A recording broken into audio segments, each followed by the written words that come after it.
Chapter 47. Mrs. Dashwood did not hear unmoved the vindication of her former favourite. She rejoiced in his being cleared from some part of his imputed guilt. She was sorry for him. She wished him happy. But the feelings of the past could not be recalled. Nothing could restore him with a faith unbroken, a character unblemished, to Marianne. Nothing could do away the knowledge of what the latter had suffered through his means, nor remove the guilt of his conduct towards Eliza. Nothing could replace him, therefore, in her former esteem, nor injure the interests of Colonel Brandon. Had Mrs. Dashwood, like her daughter, heard Willoughby's story from himself, had she witnessed his distress, and been under the influence of his countenance and his manner, it is probable that her compassion would have been greater. But it was neither in Elinor's power nor in her wish to rouse such feelings in another by her retailed explanation, as had at first been called forth in herself. Reflection had given calmness to her judgment, and sobered her own opinion of Willoughby's deserts. She wished, therefore, to declare only the simple truth, and lay open such facts as were really due to his character, without any embellishment of tenderness to lead the fancy astray. In the evening, when they were all three together, Marianne began voluntarily to speak of him again. But that it was not without an effort, the restless, unquiet thoughtfulness in which she had been for some time previously sitting, her rising colour as she spoke, and her unsteady voice, plainly showed.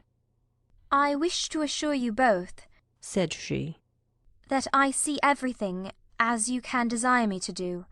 Mrs. Dashwood would have interrupted her instantly with soothing tenderness, had not Elinor, who really wished to hear her sister's unbiassed opinion, by an eager sign engaged her silence.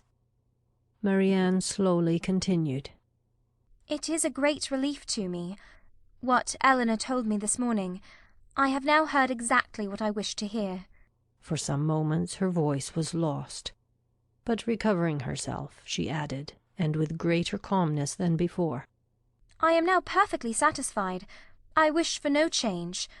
I never could have been happy with him, after knowing, as sooner or later I must have known, all this. I should have had no confidence, no esteem. Nothing could have done it away to my feelings." "I know it, I know it," cried her mother. "Happy with a man of libertine practices, with one who so injured the peace of the dearest of our friends and the best of men. No, my Marianne has not a heart to be made happy with such a man. Her conscience, her sensitive conscience, would have felt all that the conscience of her husband ought to have felt." Marianne sighed and repeated, "I wish for no change." "You consider the matter," said Elinor, "exactly as a good mind and a sound understanding must consider it. And I dare say you perceive, as well as myself, not only in this but in many other circumstances, reason enough to be convinced that your marriage must have involved you in many certain troubles and disappointments, in which you would have been poorly supported by an affection on his side much less certain. Had you married, you must have been always poor. His expensiveness is acknowledged even by himself, and his whole conduct declares that self-denial is a word hardly understood by him. His demands and your inexperience together, on a small, very small income, must have brought on distresses which would not have been the less grievous to you from having been entirely unknown and unthought of before. Your sense of honour and honesty would have led you, I know, when aware of your situation, to attempt all the economy that would appear to you possible. And perhaps, as long as your frugality retrenched only on your own comfort, you might have been suffered to practise it. But beyond that, and how little could the utmost of your single management do to stop the ruin which had begun before your marriage? Beyond that, had you endeavoured, however reasonably, to abridge his enjoyments, is it not to be feared that instead of prevailing on feelings so selfish to consent to it, you would have lessened your own influence on his heart, and made him regret the connection which had involved him in such difficulties?" Marianne's lips quivered, and she repeated the word "Selfish?" in a tone that implied, "Do you really think him selfish?" "The whole of his behaviour," replied Elinor. from the beginning to the end of the affair, has been grounded on selfishness. It was selfishness which first made him sport with your affections, which afterwards, when his own were engaged, made him delay the confession of it, and which finally carried him from Barton. His own enjoyment or his own ease was, in every particular, his ruling principle. It is very true. My happiness never was his object. At present, continued Elinor, he regrets what he has done. And why does he regret it? Because he finds it has not answered towards himself. It has not made him happy. His circumstances are now unembarrassed. He suffers from no evil of that kind, and he thinks only that he has married a woman of less amiable temper than yourself. But does it follow that had he married you, he would have been happy? The inconveniences would have been different. He would then have suffered under the pecuniary distresses which, because they are removed, he now reckons as nothing. He would have had a wife of whose temper he could make no complaint, but he would have been always necessitous, always poor, and probably would soon have learned to rank the innumerable comforts of a clear estate and a good income as of far more importance even to domestic happiness than the mere temper of a wife. I have not a doubt of it, said Marianne. And I have nothing to regret, nothing but my own folly. Rather say your mother's imprudence, my child, said Mrs. Dashwood. She must be answerable. Marianne would not let her proceed, and Elinor, satisfied that each felt their own error, wished to avoid any survey of the past that might weaken her sister's spirits. She, therefore, pursuing the first subject, immediately continued. One observation may, I think, be fairly drawn from the whole of the story, that all Willoughby's difficulties have arisen from the first offence against virtue in his behaviour to Eliza Williams. That crime has been the origin of every lesser one, and all his present discontents. Marianne assented most feelingly to the remark, and her mother was led by it to an enumeration of Colonel Brandon's injuries and merits, warm as friendship and design could unitedly dictate. Her daughter did not look, however, as if much of it were heard by her. Elinor, according to her expectation, saw on the 2 or 3 following days that Marianne did not continue to gain strength as she had done. But while her resolution was unsubdued, and she still tried to appear cheerful and easy, her sister could safely trust to the effect of time upon her health. Margaret returned, and the family were again all restored to each other, again quietly settled at the cottage, and if not pursuing their usual studies with quite so much vigour as when they first came to Barton, at least planning a vigorous prosecution of them in future. Elinor grew impatient for some tidings of Edward. She had heard nothing of him since her leaving London, nothing new of his plans, nothing certain even of his present abode. Some letters had passed between her and her brother in consequence of Marianne's illness, and in the first of John's there had been this sentence: "We know nothing of our unfortunate Edward, and can make no inquiries on so prohibited a subject, but conclude him to be still at Oxford," which was all the intelligence of Edward afforded her by the correspondence, for his name was not even mentioned in any of the succeeding letters. She was not doomed, however, to be long in ignorance of his measures.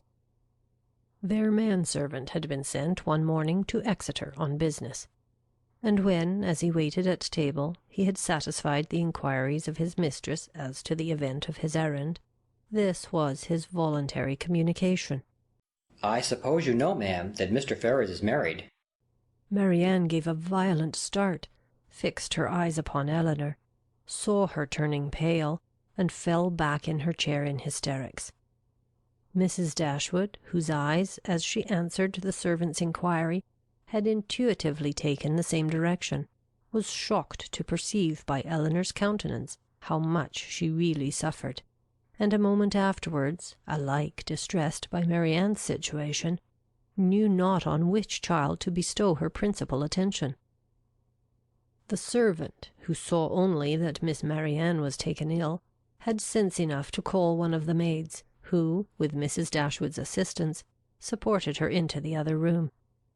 By that time Marianne was rather better, and her mother, leaving her to the care of Margaret and the maid, returned to Elinor, who, though still much disordered, had so far recovered the use of her reason and voice as to be just beginning an inquiry of Thomas as to the source of his intelligence. Mrs. Dashwood immediately took all that trouble on herself, and Elinor had the benefit of the information without the exertion of seeking it. "Who told you that Mr. Ferrars was married, Thomas?"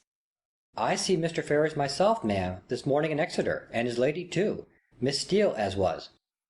They was stopping in a chaise at the door of the New London Inn, as I went there with a message from Sally at the Park to her brother, who was one of the post-boys. I happened to look up as I went by the chaise, and so I see directly it was the youngest Miss Steele. So I took off my hat, and she knew me and called to me, and inquired after you, ma'am, and the young ladies, especially Miss Marianne, and bid me I should give her compliments, and Mr. Ferrars, their best compliments and service, and how sorry they was they had not time to come on and see you, but they was in a great hurry to go forwards, for they was going further down for a little while, but howsever, when they come back, they'd make sure to come and see you." "But did she tell you she was married, Thomas?" "Yes, ma'am. She smiled, and said how she had changed her name since she was in these parts.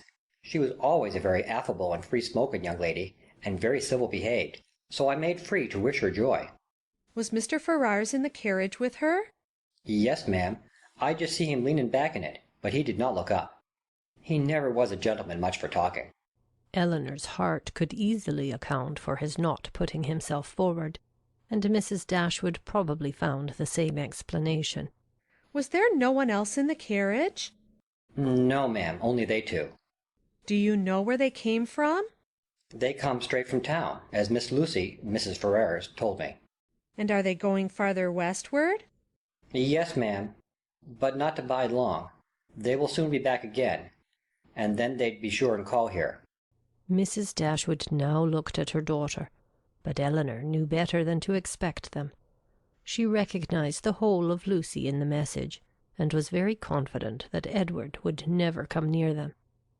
She observed in a low voice to her mother that they were probably going down to Mr. Pratt's near Plymouth. Thomas's intelligence seemed over. Elinor looked as if she wished to hear more. "Did you see them off before you came away?" No, ma'am. The horses were just coming out, but I could not bide any longer. I was afraid of being late." "Did Mrs. Ferrars look well?" "Yes, ma'am. She said how she was very well, and to my mind she was always a very handsome young lady, and she seemed vastly contented." Mrs. Dashwood could think of no other question, and Thomas and the tablecloth, now alike needless, were soon afterwards dismissed. Marianne had already sent to say that she should eat nothing more. Mrs. Dashwood's and Elinor's appetites were equally lost, and Margaret might think herself very well off, that with so much uneasiness as both her sisters had lately experienced, so much reason as they had often had to be careless of their meals, she had never been obliged to go without her dinner before. When the dessert and the wine were arranged, and Mrs. Dashwood and Elinor were left by themselves, they remained long together in a similarity of thoughtfulness and silence. Mrs. Dashwood feared to hazard any remark, and ventured not to offer consolation. She now found that she had erred in relying on Elinor's representation of herself, and justly concluded that everything had been expressly softened at the time, to spare her from an increase of unhappiness, suffering as she then had suffered for Marianne. She found that she had been misled by the careful, the considerate attention of her daughter, to think the attachment, which once she had so well understood, much slighter in reality than she had been wont to believe, or than it was now proved to be. She feared that under this persuasion she had been unjust, inattentive, nay, almost unkind, to her Elinor, that Marianne's affliction, because more acknowledged, more immediately before her, had too much engrossed her tenderness, and led her away to forget that in Elinor she might have a daughter suffering almost as much, certainly with less self-provocation, and greater fortitude.